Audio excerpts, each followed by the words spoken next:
everybody, and a very warm welcome to this beautiful evening. It makes us very happy to see families and friends gathered here today. Kerala Samajam Munich proudly brings us together to celebrate Christmas Eve 2025 with joy, culture, and togetherness.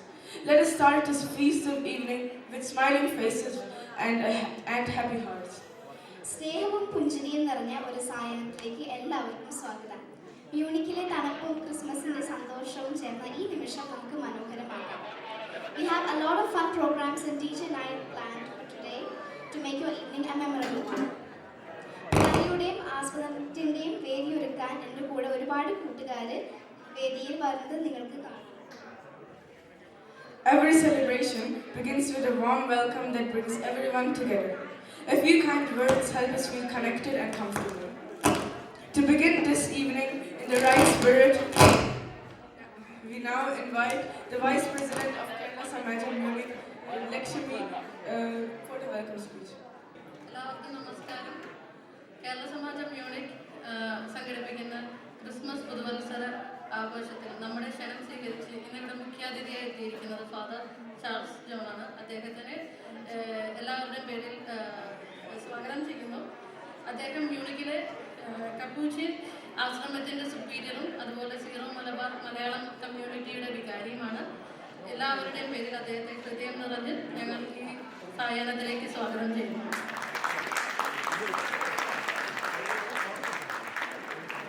KSN ഇവന്റിന്റെ നെടുന്തൂൺ എന്ന് പറയുന്നത് നമ്മുടെ sponsors ആണ്. So I extend my heartfelt welcome to our sponsors Indian Mango, Vivascore, Expectees, Puppet, Center, Royal Dunes, Tap Sen, Your Kalari Network, Namaste, Spice Root, Methi, Ilai and Taravada. So we extend our heartfelt welcome to all our sponsors and their representatives. നമ്മുടെ KSM committee എന്ന് പറയുന്നത് 12 അംഗങ്ങളാണ് ഞങ്ങൾ committee members. പക്ഷെ ഞങ്ങൾ 12 പേരോടൊപ്പം ഒപ്പത്തിനൊപ്പമോ ഒരുപടി മുകളിലോ ഞങ്ങളോട് എല്ലാ പരിപാടികളോടും ആവേശത്തോടെ ഇവിടെ ഞങ്ങളെ സഹായിക്കുന്ന ഒരു കൂട്ടം ആളുകളുണ്ട്, നമ്മുടെ KSM ആർമി. സോ ഞങ്ങളുടെ KSM ആർമിയെ ഹൃദയപൂർവ്വം ഈ പരിപാടിയിലേക്ക് സ്വാഗതം ചെയ്യുന്നു. അവസാനമായി ഈ സായാഹ്നം ഞങ്ങളോടൊപ്പം ആഘോഷിക്കാൻ ഇവിടെ എത്തിച്ചേർന്നിരിക്കുന്ന എല്ലാവരെയും ഈ പരിപാടിയിലേക്ക് സ്വാഗതം ചെയ്യുന്നു. എല്ലാവർക്കും ഹൃദയം നിറഞ്ഞ ക്രിസ്മസ് പുതുവത്സര ആശംസകൾ. Lighting the lamp symbolizes hope, positivity, and a new beginning. It reminds us to move forward with light in our hearts. ദീപം കത്തിക്കാനായി നമ്മുടെ റെവറൻഡ് ഫാദർ ചാൾസ് ജോണിനെയും KSM കമ്മിറ്റി അംഗങ്ങളെയും സ്നേഹത്തോടെ സ്റ്റേജിലേക്ക് വിളിക്കുന്നു.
And Varuna, it's wonderful to have you join us this Christmas.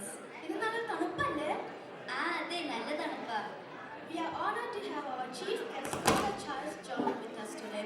His words will officially inaugurate this celebration and inspire us all. In this beautiful evening, let's prepare our heart to receive the Christmas message. I cordially invite Reverend Father Charles John to present us with the Christmas message. എല്ലാവർക്കും നമസ്കാരം. ആദ്യമേ തന്നെ ഒരു നന്ദി പറയുകയാണ്. ഈ Christmas സന്ദേശം പറയുവാനും ഈ പരിപാടി ഉദ്ഘാടനം ചെയ്യുവാനും എന്നെ ക്ഷണിച്ച എല്ലാ സംഘാടകർക്കും ഒരു നന്ദി.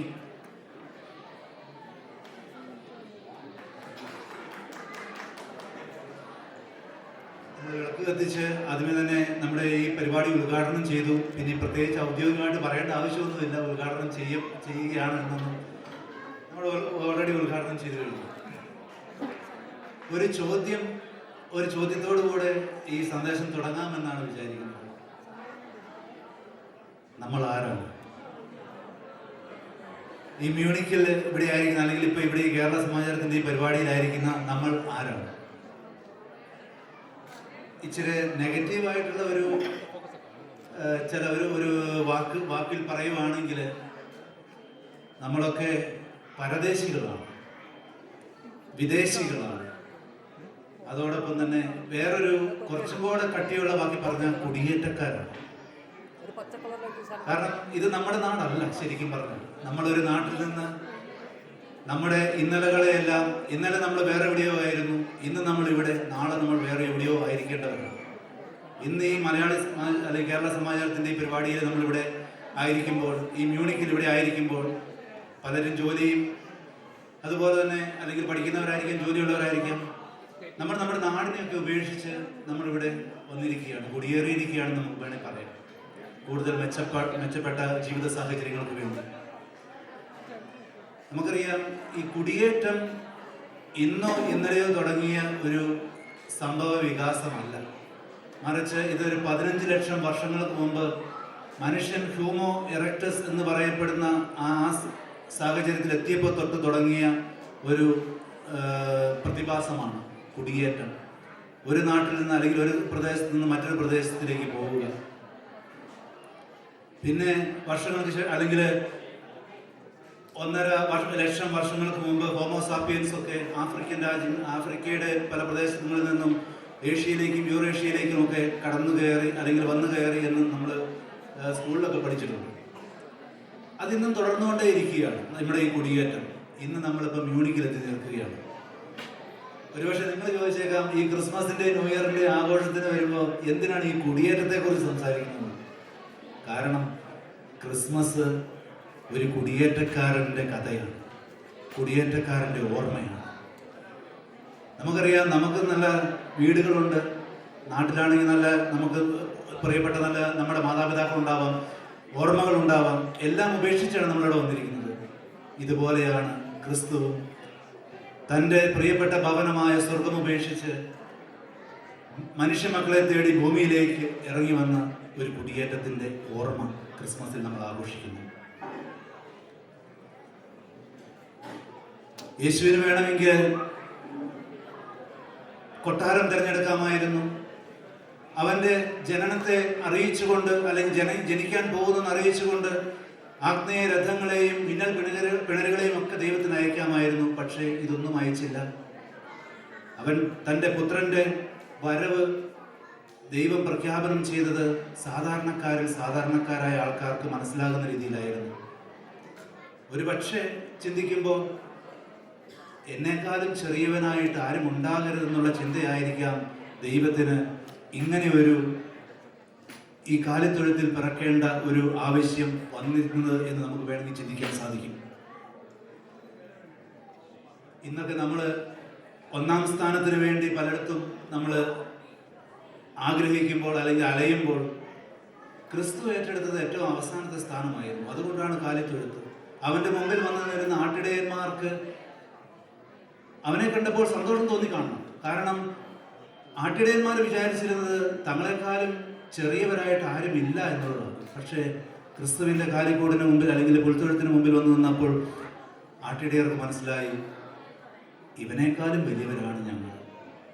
പ്രിയപ്പെട്ടവരെ, ഇന്ന് ഈ ക്രിസ്മസ് നമ്മളിവിടെ ആഘോഷിക്കുമ്പോൾ അല്ലെങ്കിൽ പുതുവർഷത്തിന്റെ ഒക്കെ ആഘോഷം നമ്മളിവിടെ നടത്തുമ്പോൾ ദൈവം ഭൂമിയിലേക്ക് ഇറങ്ങി വന്നത് ഏറ്റവും പാവപ്പെട്ടവരിലേക്കും പതിതരിലേക്കും ഏറ്റവും അവസാനത്തവരിലേക്കും ഒക്കെയാണെന്നാണ് നമുക്ക് മനസ്സിലാക്കാൻ സാധിക്കുന്നത്. ഇന്നും അവനെക്കുറിച്ച് 2000 വർഷങ്ങൾ കഴിഞ്ഞിട്ടും ആളുകൾ പറയുന്നുണ്ടെങ്കിൽ അവൻ നമുക്ക് കാണിച്ചു തന്നിരുന്ന സ്നേഹത്തിൻ്റെയും കാരുണ്യത്തിൻ്റെയും ഒക്കെ ഓർമ്മ ഇന്നും ഉള്ളിലുള്ളത് കൊണ്ടാണ്.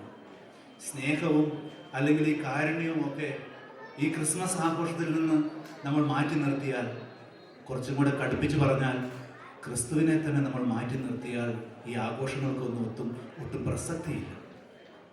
അപ്പോൾ ഇന്ന് നമ്മളിവിടെ ആയിരിക്കുമ്പോൾ ഈ ക്രിസ്മസ് ആഘോഷം, ഈ ന്യൂ ഇയർ ആഘോഷം ഇതൊരു പുതിയ തുടക്കമാവണം. മറ്റുള്ളവരിലേക്ക് കടന്നു ചെല്ലാനും കരുണയുടെയും സ്നേഹത്തിൻ്റെയും സന്ദേശം നമ്മൾ ആയിരിക്കുന്ന ഇടങ്ങളിൽ പകർന്നു കൊടുക്കുവാനുമുള്ള ഒരു ഒരു ഒരു തുടക്കമാവട്ടെ. നമ്മുടെ സുവിശേഷത്തിൽ, യോഹന്നാന്റെ സുവിശേഷത്തിൽ ഇങ്ങനെ വായിക്കുന്നുണ്ട്, അവരിൽ വിശ്വസിക്കുന്ന ഏവനും നശിച്ചു പോകാതെ ഏകജാതനെ നൽകാൻ തക്ക വിധം ദൈവം ലോകത്തെ അത്രമാത്രം സ്നേഹിച്ചു. അത് പറഞ്ഞതുപോലെ തന്നെ സ്നേഹം മാറ്റി നിർത്തിയാൽ ഒന്നുമില്ല. ദൈവത്തിൻ്റെ ഏറ്റവും മനോഹരമായ സമ്മാനമാണ് ഈ സ്നേഹത്തിലുള്ള, ക്രിസ്തുവിലുള്ള ഈ സ്നേഹം നമുക്ക് പറയാൻ സാധിക്കും. The perfect gift is his love in Jesus Christ. ഈ ഒരു വർഷം മുഴുവനും നമ്മൾ അനുഭവിച്ച സ്നേഹത്തെക്കുറിച്ച് നമുക്കൊന്ന് ചിന്തിക്കാം. ഒരു വർഷം കഴിഞ്ഞു പോകാറായി. ഇനി ഏതാനും ദിവസങ്ങൾ കൂടിയുള്ളൂ പുതിയ വർഷത്തിലേക്ക് നമ്മൾ സ്വാഗതം ചെയ്യാൻ വേണ്ടി. ഈ പുതിയ വർഷം ഒരു പുതിയ തുടക്കമാകട്ടെ. പുതിയ സ്നേഹത്തിൽ, പുതിയ കാരുണ്യത്തിൽ മുമ്പോട്ട് പോകുവാൻ നമുക്ക് ഓരോരുത്തർക്കും സാധിക്കട്ടെ. ദൈവത്തിൻ്റെ സ്നേഹം ഓരോ പ്രഭാതത്തിലും പുതിയതാണെന്നാണ് പറയുന്നത്. വീണ്ടും തുടങ്ങാം. ഓരോ ന്യൂ ഇയർ വരുമ്പോഴും നമ്മൾ പുതിയ പുതിയ ചിന്തകൾ അല്ലെങ്കിൽ പുതിയ പുതിയ പ്രതിജ്ഞകളൊക്കെ എടുക്കും. പക്ഷേ പലപ്പോഴും വർഷത്തിൻ്റെ അവസാനം നമ്മൾ തിരിഞ്ഞു നോക്കുകയാണെങ്കിൽ നമുക്ക് കണ്ടെത്താൻ സാധിക്കുന്നത് തുടങ്ങിയെടുത്ത് തന്നെയാണ് നമ്മൾ നിൽക്കുന്നത്. വീണ്ടും തുടങ്ങാൻ നമുക്കൊക്കെ സാധിക്കട്ടെ. ഓരോ ദിവസവും ഓരോ പുതിയ തുടക്കമാണെന്നുള്ള ബോധ്യത്തിൽ, ഓരോ പ്രഭാതവും ഓരോ പുതിയ തുടക്കമാണെന്നുള്ള ബോധ്യത്തിൽ നമുക്ക് മുന്നേറാം. കുടിയേറ്റക്കാരായ നമുക്ക് നാം ആയിരിക്കുന്ന ഇടങ്ങളിൽ ദൈവത്തെ പകർന്നു കൊടുത്തുകൊണ്ട് ദൈവത്തെ നമുക്ക് സമ്മാനിക്കാം. അവൻ്റെ സ്നേഹം നമുക്ക് സമ്മാനിക്കാം. ഈ പുതുവർഷത്തിൻ്റെ, ക്രിസ്മസിൻ്റെ ഈ മംഗളങ്ങൾ എല്ലാവർക്കും ഒരിക്കൽ കൂടി സ്നേഹത്തോടെ നേരുന്നു. എല്ലാവർക്കും നന്ദി.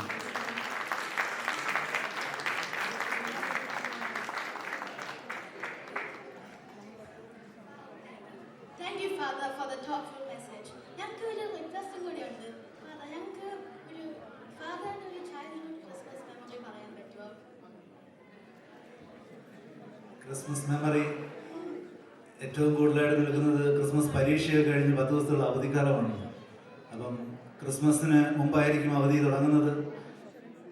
ക്രിസ്മസിന് പള്ളിയിൽ പോകുന്നത് അന്നത്തെ കാലത്ത് അത്ര വലിയ ഓർമ്മയൊന്നുമായിട്ട് നിൽക്കുന്നില്ല. പക്ഷേ അതിനുശേഷമുള്ള ഞങ്ങളുടെയൊക്കെ പള്ളികളിൽ അന്ന് 25-ാം തീയതിയായിരുന്നു കരോൾ നടത്തിയിരുന്നത്. 25-ാം തീയതി വൈകുന്നേരം ഉണ്ണീശോയെ പിടിച്ചുകൊണ്ട് ഞങ്ങൾ ഓരോ വീടുകളിലേക്ക് കയറും.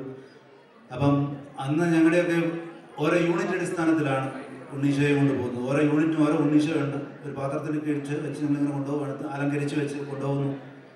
അന്ന് 2-3 പിള്ളേരും പിന്നെ ഒരു 5-8 വലിയവരുമൊക്കെ ഞങ്ങളുടെയൊക്കെ വാർഡ് യൂണിറ്റിലുണ്ടായിരുന്നുള്ളൂ. കാരണം ഞങ്ങളുടെ യൂണിറ്റായിരുന്നു ഏറ്റവും ശോഷിച്ചത്. പക്ഷേ അതൊരു ഭയങ്കര സന്തോഷം നിറഞ്ഞ അനുഭവമായിരുന്നു. ഉണ്ണീശോയെ പിടിച്ചിരുന്നത് എപ്പോഴും ഞാനായിരുന്നു. കാരണം പലപ്പോഴും വീണിട്ടുണ്ടായിരുന്നെങ്കിലും ഉണ്ണീശോ പൊട്ടിയിട്ടില്ല. അതാണ് ഇപ്പോഴും നല്ലൊരു ഓർമ്മയായിട്ട് മനസ്സിൽ നിൽക്കുന്നത്. അതുകൊണ്ടായിരിക്കും അവരെപ്പോഴും ഉണ്ണീശോ എൻ്റെ കയ്യിൽ തന്നെ തന്നിരുന്നത്.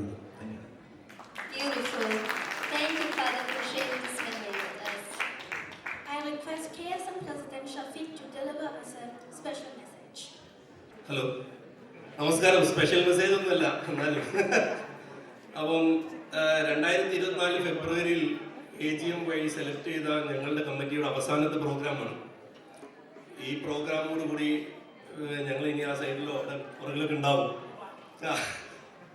അപ്പം 2026 ഫെബ്രുവരിയിൽ അടുത്ത കമ്മിറ്റിയെ സെലക്ട് ചെയ്യാൻ വേണ്ടി AGM നടത്തുന്നുണ്ട്. മെമ്പേഴ്സിനൊക്കെ നമ്മൾ മെയിലായിരിക്കുന്നതായിരിക്കും. എല്ലാവരും നോമിനേറ്റ് ചെയ്യാൻ താല്പര്യമുള്ളവരൊക്കെ. നമുക്ക് ഈ സമാജം ഇതേപോലെ തന്നെ ഇതിലും ഉഷാറായി മുന്നോട്ട് കൊണ്ടുപോകണം. അതിന് എല്ലാവരെയും സപ്പോർട്ട് ആവശ്യമുണ്ട്. ഇതൊരു വോളണ്ടിയർ വർക്കാണ്. നമ്മളിത് ചെയ്തു പോയാൽ മാത്രമേ നമുക്ക് ഇതുപോലുള്ള കൂട്ടായ്മകൾ സംഘടിപ്പിക്കാനും ഇതുപോലെ ഇവിടെ ഒത്തൊരുമിച്ച് കൂടാനും ഒക്കെ പറ്റുള്ളൂ. അപ്പം എല്ലാവരും ഇതിന് താല്പര്യമുള്ളവരെല്ലാം കമ്മിറ്റിയിലോട്ട് നോമിനേറ്റ് ചെയ്യുക. അതുപോലെ ആ AGM-ന് വന്നിട്ട് വോട്ട് ചെയ്യുക. നമ്മൾ സെലക്ട് ചെയ്യണം പുതിയ കമ്മിറ്റിയെ. അപ്പോൾ എല്ലാവരും AGM-ന് വരാൻ വേണ്ടി റിക്വസ്റ്റ് ചെയ്യുന്നു. കൂടുതലൊന്നും പറയാനില്ല. എല്ലാവർക്കും merry Christmas and happy new year.